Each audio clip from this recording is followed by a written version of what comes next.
Next up, at UFC Saudi Arabia, we have Shamil Gaziev taking on Thomas Petersen. I'm going to do my best not to say horrible things about how Shamil looks, because I've been doing that far too often, and that's not fair, because not everybody can be blessed. I just was born this way. God was, I don't know how or why, was like, let's make him good looking. And then they accidentally threw me in the ugly pile. So I got the good looking, but they put me in that pile where they give people personality. And I ended up with both. They're like, here's the personality and the good looks, send them down. And so I got lucky. Shamil missed both piles. And we're treated to a troll bridge. And he is taking on Thomas Petersen. Shamil Gaziev, 13-1 in his career. He is 4-1 in his last 5. He is coming off that bounce back win over Dontel Mays. He's taking on Thomas Petersen, 9-2 in his career, 4-1 in his last 5. He's coming off his own bounce back win over Muhammad Usman. Shamil Gaziev, he is a giant Dagestani, but instead of just being a non-stop wrestler, instead of the showcase that we saw in the last UFC pay-per-view loaded with Dagestanis, he's a powerful striker. He's going to march forward. He's going to land big. He's physically incredibly sloppy, but he will work in some spinning attacks. He's a little more athletic than the outside would have you thinking.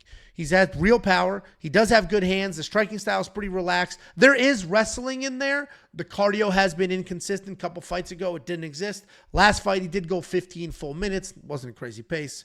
So you can't really trust what you're going to get out of him. But you do know you're going to get a pretty well-rounded guy that hopefully learned his lesson with that first loss a couple fights ago. He's taking on Thomas Petersen. Peterson. I don't know why, but it hurts my eyes to see it spelled that way. But it is what it is. All E's, no O's. He's a solid wrestler. He'll work everything from bear hugs to doubles. His striking's not great, but he will close the gap. Straight punches while marching forward, and then when he gets you against the cage, he's going to try to drag you to the ground. If he cannot take you down, he can be in a little bit of trouble. If he does take you down, he's got great control. He's a hard guy to get out from underneath of. He is coming off that decision win over Muhammad Usman, where he was sloppy, he was slow, but he was effective. I think Shamil gets it done.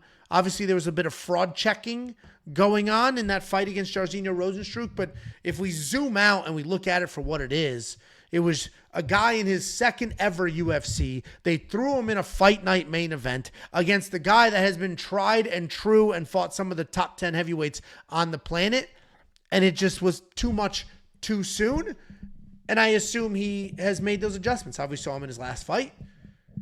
Didn't look spectacular, but he had the cardio, which was the biggest issue. I think Shamil Gaziev gets it done. I think the odds are appropriate. Thomas Petersen's not particularly dangerous. Obviously, he can outlast Gaziev, but I don't think that's happening. What do you think, Sammy boy? I mean, listen, Shamil, the meal deal Gaziev. This dude is, he's an interesting individual because, you know, like you say, this guy, he's a striker. He kind of has the build of every dude at a barbecue over the age of 45.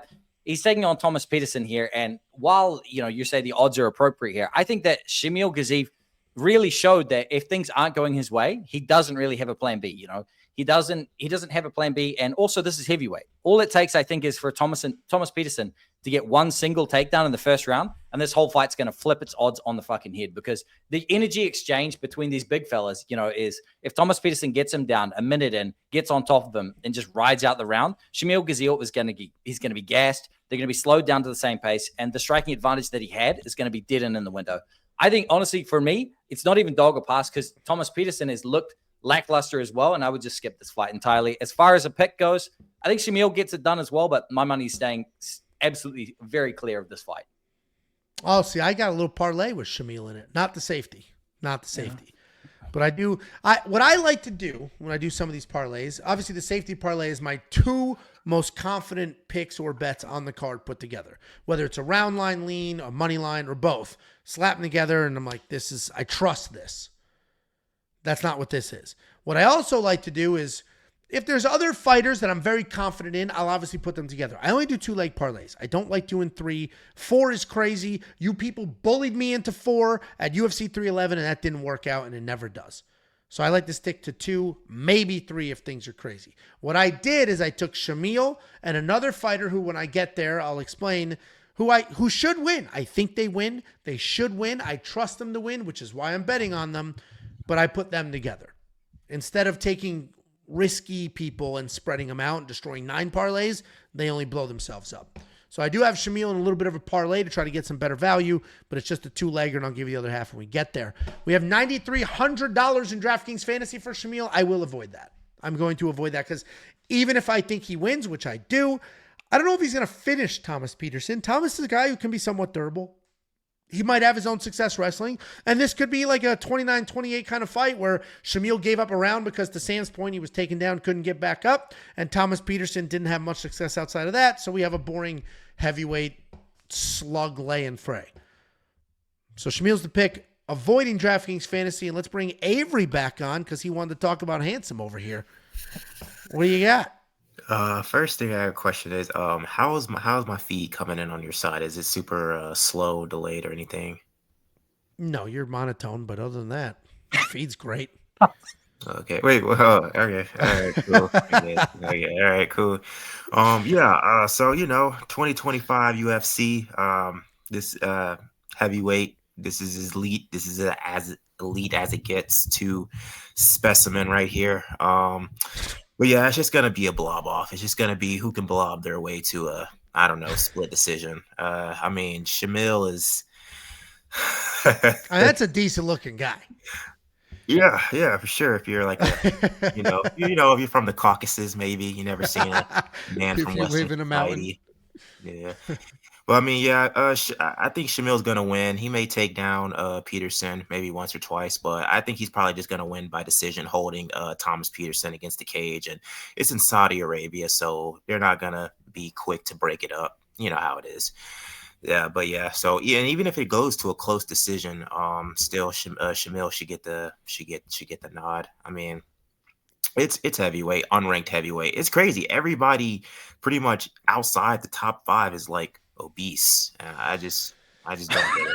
I really don't get it. Like, don't get me wrong. I understand. Like, most of the in shape athletic dudes go to other sports like football and rugby. I mean, it's 2025. We can't get any better in shape heavyweights. Well, and that's why somebody like me actually got decent odds to be the UFC heavyweight champion, because even though I am by no means a male model, I'm in better shape than these two. Yeah, and the odds reflect that. Honestly, in my personal opinion, like if you are in somewhat shape, like you can get a couple wins at heavyweight. Because like I said, I mean, Jamal Pogues, Alan Boudet, Shamil, Thomas Petersen, even Mick Parkin, Tybora, Parker Porter, freaking. I like Parker. Parker and I are friends. Okay, well, sorry, not Parker Porter. Don't say that shit. The GOAT. Hey, John Jones would have got smoked in a rematch. But yeah, I'm being dead serious. I think you could probably beat a couple guys. I think you were dead tripping when you included Mick Parkin in that list. Like, Mick Parkin would beat the shit out of most of the a fucking like, foreigner rooting he for would, a he would foreigner. beat the shit out Here of we him. go. No, Mick Parkin is talented. He's kind, he's got some chubs on him. Yeah, he's a lurch. He's a lurch for sure. I don't think you can include Mick Parkin in that list. But that's right. I mean, I'll let it slide. I'll let it slide. Okay, all right. Thank you so much. In terms of skill, Mick Parkin, I think he'll be top 5 for sure. But I mean, I'm just saying he's still, he's got some fat on him. Before I let you go here and we go to the next fight, is that real hair or is that a wig? Oh, this is my real hair. It's great hair. Congratulations. Yeah. Those Chicano jeans. Yeah, good for you. Yeah. Well, I'm jealous, so goodbye. Thanks for calling in. We appreciate you. All right, for sure. See ya. If you have any free more slots open for the rest of the card, I'll be here. All right, sounds good. See you, Sam. See you later, brother. See ya.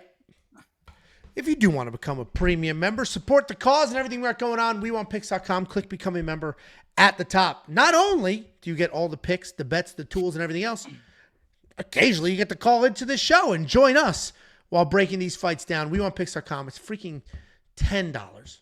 It's $10. Download the app. The app's 100% free. Go to the iOS App Store, search We Want Picks. Bang! That app will be in your hands. You will get push notifications, and you'll be good to go. Sam, have you downloaded the app? You probably have an Android. Of course. 100%. Yeah, I downloaded the app, yeah. Oh, nice. Yeah. I don't believe you. Brother, we're Where the fuck? It's not in this room. I could grab my cell phone right now. And we put money on this right now. Not in the room's crazy. I don't think I've ever been more than a foot and a half away from my cell phone. That's I didn't have a cell phone for like 2 years in my 20s. I'm not a big social media guy. That's crazy. What's crazy is that I can't edit I don't have video editing skills. So all I can do is like chop ends off, maybe do some little things. I can't, like some people are like, those vlogs are great. I didn't edit those. I filmed the shit out of them. I spend the whole day harping over everything, but I don't edit them. I provide notes. But the guy who edits a lot of the vlogs and a lot of the other stuff, phenomenal editor, no phone. No phone. I can't communicate with him on the phone. And it drives me as a 40-year-old, my brain cannot process that. Cannot process that. You can't process not having a phone? Cannot process not having I think a it would phone. do some good. Leave it at home sometimes, brother. Just go out without it, That's fucking nuts. You know how many emails I get a day about, hey, my login doesn't work. Hey, this. Hey, how do I do? I mean, premium it would all fall on Josh. That's not fair to him. Take a day off. It's nobody's gonna die. It's no such thing. It's funny because even just now, when Jacob's like, "Hey, I'm not gonna be able to make the show," I was like, "Okay, let me try to figure this out." And Tiff, my wife, was like, "What is going on?" I was like, "Yeah, Jacob's not able to do the show. I got to figure out what to do." And she was like, "I can see the stress." I'm like, "It's always stress. It's always something. I'm always stressing through something." And if it's my real job, it's this, it's one of the kids, it's always something. So as soon as I get some peace, there'll be something new. And now I'm at peace. So as soon as we're done here, I'm sure something new will come across my desk to stress me the hell out. That's life, Sam. And when I die at 50, you live for it, Well, I'd rather not. But we do what we do.